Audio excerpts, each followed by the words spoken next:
Richard, I just want to, build on what you earlier said, no, na parang you are doing this work, you mentioned it, micro history, 'di ba? Looking at our innateness of our culture, of our identity, 'di ba? Para sa mga common Filipino, no, who are our audience today, corporate professionals who are in their day-to-day work, thriving in the marketplace, 'di ba?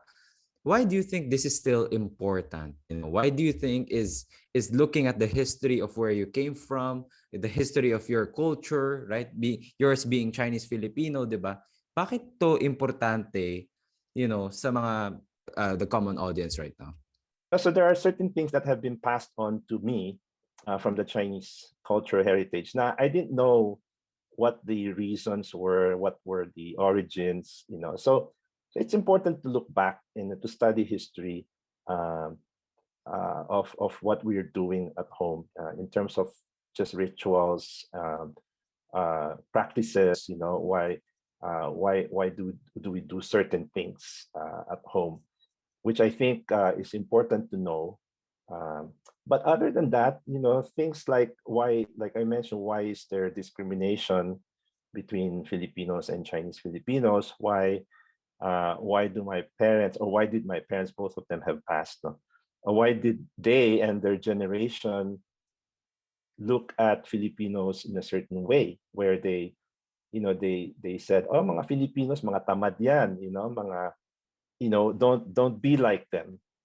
Mga gastador yan, they like, they're spendthrifts, they like to spend money. Unlike us, the Chinese, we are hardworking, we are thrifty, um, and so these kinds of views have historical origins. These so I think it's important for us to for at least for me to find out why have we learned to view each other this way.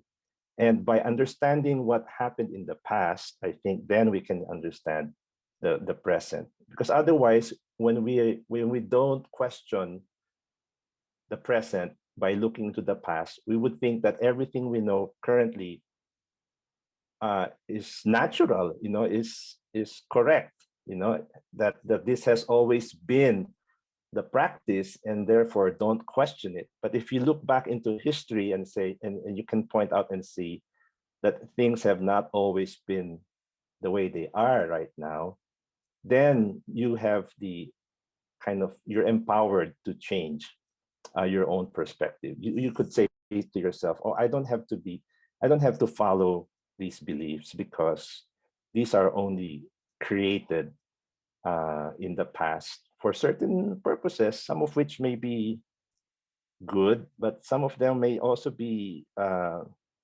oppressive.